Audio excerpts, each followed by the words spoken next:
Hello बच्चों, let us see the question. The equation of alternating current for a circuit is given by I equal to 50 cos 100 pi t. Calculate the value of current 1/600 second after it was maximum. Question ये कर रहा है कि एक equation दिया है alternating current का. यहाँ पे आई की वैल्यू दिया है 50 cos 100 pi t. तो हमसे पूछ रहा है कि जब ये करंट मैक्सिमम था तो उसके 1/600 सेकेंड बाद करंट की वैल्यू क्या होगा.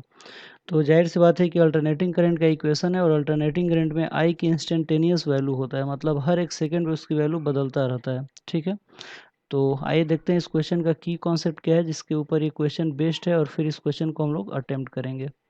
तो की कॉन्सेप्ट हम लोग समझेंगे कि वो कौन सा ऐसा कॉन्सेप्ट है जिसके बेस पर इस क्वेश्चन को हम लोग सॉल्व कर सकते हैं. तो आप लोग देख सकते हैं आई इंस्टेंटेनियस वैल्यू दिया है और हमसे पूछ रहा है कि एक पर्टिकुलर टाइम पे करंट की वैल्यू, यानी कि ये अल्टरनेटिंग करंट का इक्वेशन है और अल्टरनेटिंग करंट के कॉन्सेप्ट के ऊपर इक्वेशन बेस्ड है. यानी कि this question is based on concept of alternating current. Concept of alternating current क्या होता है? कॉन्सेप्ट ऑफ अल्टरनेटिंग करंट, तो जो इक्वेशन दिया है इंस्टेंटेनियस करंट का, वहाँ से हम लोग आई मैक्सिमम की वैल्यू निकाल लेंगे और ओमेगा की वैल्यू निकाल सकते हैं और यहाँ पे टी की वैल्यू दिया हुआ है तो उसकी वैल्यू को रख के और हम लोग इस चीज़ को सॉल्व कर सकते हैं. तो आइए देखते हैं सोल्यूशन में क्या गिवन है और क्या हमें फाइंड आउट करना है. तो सोल्यूशन में आप लोग देख सकते हैं कि आई इंस्टेंटेनियस की वैल्यू दिया है, कितना दिया है? 50 cos 100 पाई टी. ठीक है, यानी कि ये जो क्वेश्चन है वो टाइम पे डिपेंड करे, यानी कि इसकी वैल्यू लगातार चेंज हो रही है. तो हमें ये टाइम की वैल्यू दिया है, तो टाइम की वैल्यू कितना दिया है? तो ये दिया है 1/600 सेकेंड.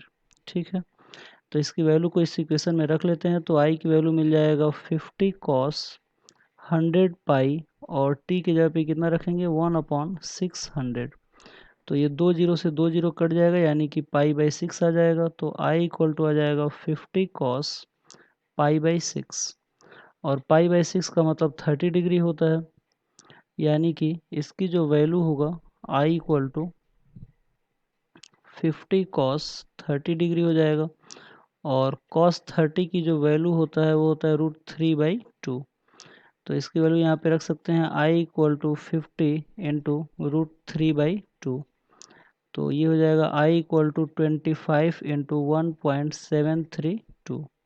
तो इसको मल्टीप्लाई करेंगे तो हमें मिलेगा 43.3 एम्पियर. ठीक है, तो इस क्वेश्चन का जो सही आंसर होगा वो होगा 43.3 एम्पियर, मतलब कि 1/600 सेकेंड के बाद करंट की जो वैल्यू होगा वो होगा 43.3 एम्पियर. तो आई होप आप लोगों की क्वेश्चन समझ में आया होगा. Thank you very much. Good luck.